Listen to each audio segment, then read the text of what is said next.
نحمده ونصلي على رسول الكريم أما بعد قال النبي صلى الله عليه وسلم لا يؤمن أحدكم حتى أكون أحب إليه من والده وولده والناس أجمعين.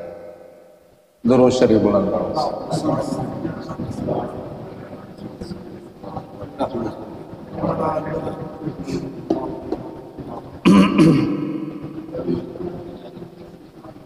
صحابہ کرام رضوان اللہ تعالی علیہ اجمعین،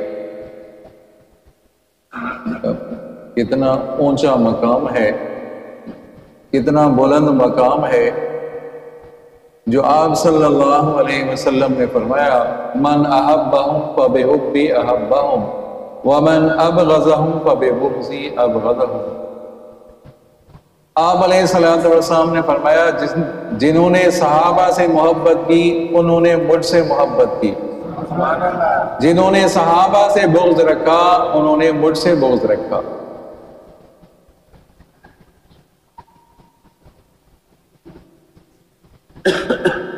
آئی بات سمجھ؟ اللہ تبارک و تعالیٰ نے سرٹیفکیٹ دے دیا صحابہ کرام کے لیے، فرمایا رضی اللہ عنہم ورضوا عنہ، فرمایا اللہ تبارک و تعالیٰ نے کہ میں ان سے راضی ہوں یہ مجھ سے راضی ہے۔ اتنا بڑا سرٹیفکیٹ ہے۔ اور صحابہ کرام نے کتنی قربانیاں دی عزیزوں، کتنی تکلیفیں برداشت کی۔ حضرت حذیفہ صحابی ہیں، تبلیغ کے سلسلے میں نکلے ہیں، عیسائی ملک ہے، عیسائیوں نے گرفتار کر لیا، چند افراد ہیں، حضرت حذیفہ رضی اللہ عنہ بڑے ہیں، پکڑ لیا، پہلے انعامات کی لالچ دی، جب اس لالچ میں نہیں آئے تو کڑھائی تیار کی، تیل کی کڑھائی تیار کی اور کہا گیا کہ اگر ایمان سے باز نہیں آئے تو کڑھائی میں ڈالا جائے گا۔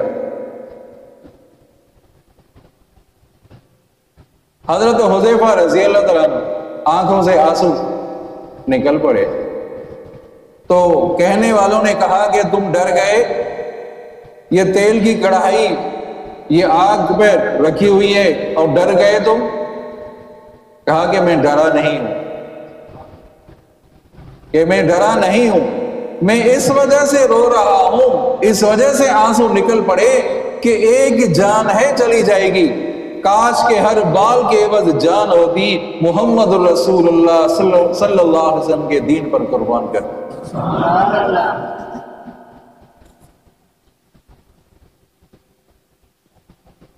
اتنی قربانی ہے۔ حضرت سفینہ صحابی راستہ بھول گئے، بھٹک گئے، جنگل سامنے آیا، جب جنگل سامنے آیا تو جنگل کا شیر سامنے، تو حضرت سفینہ فرماتے ہیں ابھی تو میں مارا گیا، ابھی تو یہ تو مجھے نہیں چھوڑے گا، جنگل کا جانور اور جانوروں کا سردار مجھے تو نہیں چھوڑے گا۔ تو حضرت سفینہ فرماتے ہیں، اس کو خطاب کر کے کہتے ہیں انک اسد البر وانا مولا رسول اللہ صلی اللہ علیہ وسلم۔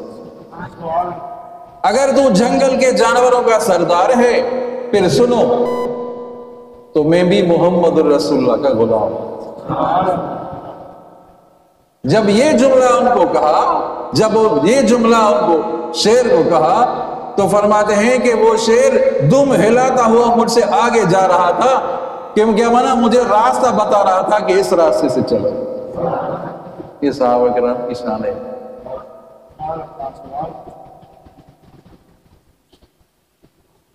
سمجھے نہیں؟ یہ صحابہ ہے۔ ایک صحابی آپ صلی اللہ علیہ وسلم نے فرمایا کسی کا حق رہتا ہے تو میں دینے کے لیے تیار ہوں، کسی کا حساب کتاب رہتا ہے تو میں دینے کے لیے تیار ہوں۔ ایک صحابی کھڑے ہو گئے، تمام صحابہ کرام تڑپا دیا، ایک صحابی نے کیا حق رہتا ہے؟ بیٹھ جاؤ بھائی، بیٹھ جاؤ، دوسرے صحابہ کرام بیٹھ جاؤ کہ میں جانوں آپ صلی اللہ علیہ وسلم جانے۔ جب آپ صلی اللہ علیہ وسلم خود فرما رہے ہیں اگر کسی کا حق رہتا ہے تو میں دینے کے لیے تیار ہوں۔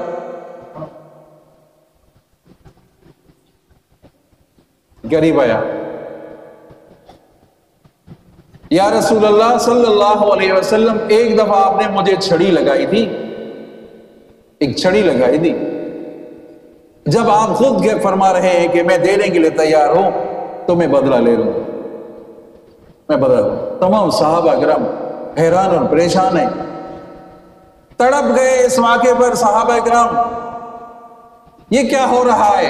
ان کو کہا جا رہا ہے بیٹھ جاؤ بھائی، کیا بات ہے، بیٹھ جاؤ، کیا آپ جانے میں جانوں اور میرا حقدار جانے؟ آپ صلی اللہ علیہ وسلم فرمائے قریب آؤ، قریب آیا، کیا بات ہے کہ چھڑی آپ نے لگائی تھی، میں چھڑی لگاؤں؟ یا رسول اللہ صلی اللہ علیہ وسلم، آپ کے جسم عطر پر کرتا ہے، میں بغیر کرتے کے تھا۔ چلو سبحان اللہ، میں تو بغیر کرتے کے تھا۔ آپ صلی اللہ علیہ وسلم نے اپنا کرتا مبارک، قمیص مبارک اوپر کر لی، آ جاؤ بھائی، چھڑی ہاتھ میں ہے، پیچھے سے آیا اور چھڑی پھینک دی۔ چلو سبحان اللہ، چھڑی پھینک دی۔ جب آپ صلی اللہ علیہ وسلم نے کرتا مبارک اوپر کیا تو آپ صلی اللہ علیہ وسلم جو ختم نبوت مہر تھی اس کو چوم لیا۔ یا رسول اللہ، میرا ارادہ تو یہ تھا کہ آپ کے مہر نبوت کو چوم لوں۔ اللہ اکبر۔ یہ صحابہ کرام تھے عزیز۔ ایک صحابی حضرت ظاہر اشجعی رضی اللہ عنہ، شکل صورت کے سادے تھے، دیہات سے سبزی لے آتے اور شہر میں مدینہ منورہ میں فروخت کرتے، وہ بیچ رہے تھے، واک لگا رہے تھے، پیچھے سے آپ صلی اللہ علیہ وسلم آئے اور پیچھے سے اٹھا لیا۔ چلو سبحان اللہ، پیچھے سے اٹھا لیا تو اس نے کہا کون ہے، کون ہے یہ، کون ہے؟ تو اس نے آپ صلی اللہ علیہ وسلم کی خوشبو کو محسوس کر لیا، خوشبو کو محسوس کر لیا۔ آپ صلی اللہ علیہ وسلم نے فرمایا مزاحیہ انداز میں، بھائی کون لے گا اس کو، کون لے گا اس کو، کون لے گا اس غلام کو؟ تو جب دیکھا کہ آپ صلی اللہ علیہ وسلم ہیں اور سمجھ لیا تو کہنے لگا یا رسول اللہ صلی اللہ علیہ وسلم، مجھے کون لے گا، میں تو کھوٹا آدمی ہوں، شکل صورت کا سادہ آدمی ہوں، مجھے کون لے گا؟ آپ صلی اللہ علیہ وسلم نے فرمایا انک لست بقاصد، تو اللہ کے ہاں کھوٹا نہیں ہے، اللہ کے ہاں کھوٹا نہیں ہے، ایمان تو ہے نا، چاہے کہ شکل صورت سادی ہے، ایمان تو ہے۔ یہ صحابہ کرام کی عزیزوں شان تھی۔